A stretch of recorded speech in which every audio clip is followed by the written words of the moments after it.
შემოვიდა მასწავლებელი, ეგრევე შეამჩნია. და რა გჭირს ეგრევე მკითხა და რაღაცა არ ვეუბნებოდი. ჩემ კლასელებმა უთხრეს, რომ შეაო, მთელი დღეს შეერია და ვაიმე რას ამბობ და გავიდა რაღაც თავის საკვები გამინაწილა ესა და რაღაცა თან ხო ისეთი უხერხულად ვიგრძენი თავი რომ მასწავლებელმა მომცა ისე მცხვენოდა თან, მაგრამ თან ისე ვიყავი, ლამის გული წამივიდა, ისე ცუდად გავხდი. ჩვენი დღევანდელი თემა არის სკოლა. ჩვენ ცხოვრების უმეტეს ნაწილს სკოლაში ვატარებთ. მე როგორც მასწავლებელი, თქვენ როგორც მოსწავლეები. სკოლა როგორც მეორე სახლი, ხო? დავწეროთ ესე ყოველ შემთხვევაში. ხანდახან წარმოვიდგენ რომ რაღაცა მიჭირავს და ჭამ, იმიტომ რომ ძალიან მშია ხოლმე და ამ დროს მასწავლებელი ლაპარაკობს ან ფოტოსინთეზზე ან რაღაცა ეგეთზე, რაც აი საერთოდ ვერ ვიაზრებთ ან ბიოლოგია ან ფიზიკა. თუ გაკვეთილზე გშია, კონცენტრირებას ვერ მოახდენ იმაზე, რასაც გიყვებიან, ნორმალურად ვერ ისწავლი. შენ სულ იმაზე იფიქრებ მოკლედ, რომ ანუ როდის მორჩება ეს გაკვეთილი, რომ გავიდე შევჭამო, ან როდის მივალ სახლში, რომ წავიდე და სახლში შევჭამო. თან ირონიულია, იმიტომ რომ თვითონ ბიოლოგიაში გვასწავლიან, რომ უნდა ვჭამოთ და ვიკვებოთ მით უმეტეს ჩვენ სასახლში და ბიოლოგია რომ არის ბოლო გაკვეთილები მით უმეტეს, მაგ დროს რომ შიმშილით თითქმის ვიხოცებით. ასე თქვათ ბავშვები, ცოტა ირონიულია. მოდი ახლა კვება დავწეროთ ჩვენ და აი ამაზე ვილაპარაკოთ. უბრალოდ მომიყევით, აი სახლიდან მოგაქვთ რამე? ყოფილა ისეთი შემთხვევა, რომ სადღაც შუა გაკვეთილების დროს ჩემი მეგობარი ცუდად გახდა. იმიტომ რომ დილით არ ჭამენ ზოგი ჩემი კლასელი არ ჭამს დილით. და ყოფილა ისეთი შემთხვევა, რომ უთხოვია ჩემთვის, რომ აი ცუდად ვარ და თუ შეგიძლიაო, რომ დამეხმარო. ჩემს კლასელებსაც მოსვლათ ეგეთ შემთხვევა, რომ ჩაკეცილან უბრალოდ კიბეზე ასვლისას რაღაცა -0 სართულიდან მე-4-მდე რო ავსულვართ მაგალითად გაკვეთილები, ისე გვაქვს კაბინეტები განაწილებული, რომ მაგალითად ისტორიაზე ან ქოვით ჩავსულვართ ან რაღაცა და სანამ ამოვსულან უკვე აი ჰაერი რო აღარ ყოფნის.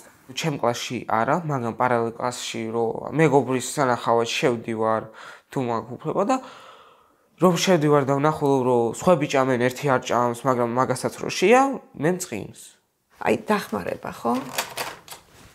26 ბავშვი არის კლასში. მოგვაქვს ჩვენ მაგალითად, ჩემს სამეგობროს მოგვაქვს საჭმელი. იმ დანარჩენ ბავშვებს რომ ვერ ვუყობთ, ეს არის ძალიან უხერხული სიტუაცია და ერთი მშობელი ვერ გამოატანს ერთ ბავშვს იმდენ საკვებს, რომ 26 ბავშვს ეყოს. სულ ისე მომაქვს, აი მაგალითად ერთი ვაშლი ან რაღაც ისე დაჭრილი რომ მქონდეს, ყოველთვის ვჭრი.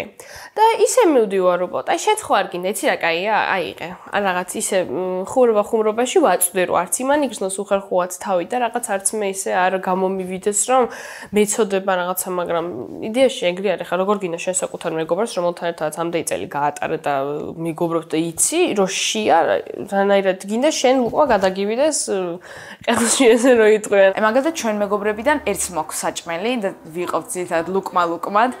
მე მომაქვს ხოლმე ძირითადად წყალი და ამ წყალს ვიყავთ რა მთელი ჩემი სამეგობრო. და ალბათ კლასი ვიყავთ ერთი 2 წყალს. 2 ბოთლ წყალს მთელი კლასი ვსვამთ ასე.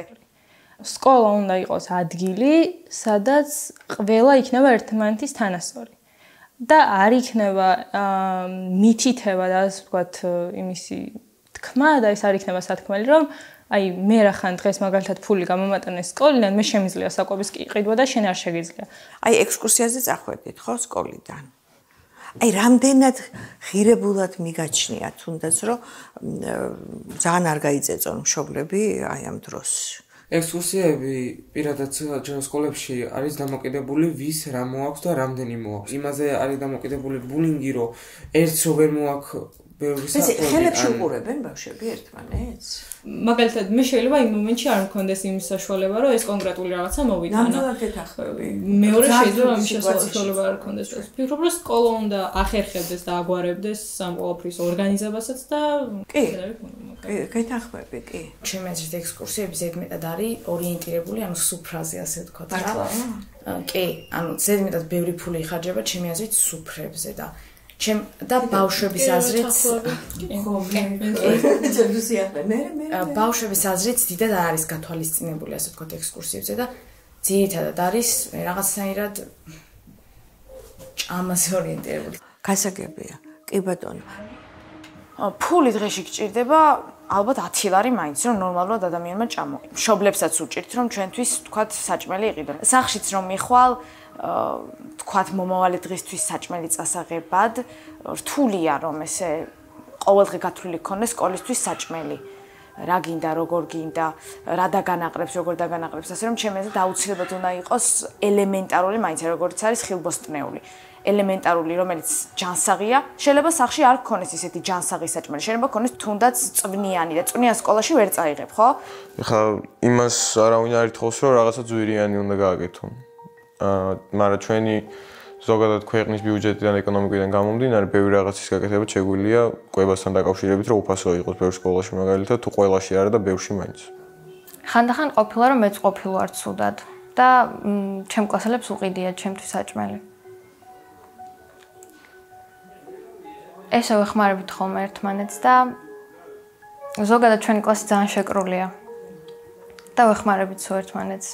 ყოველ მასწავლებელი მაგას ამბობს, რომ ეს კლასი სულ შეკრულია და ძალიან კაი კლასიაო.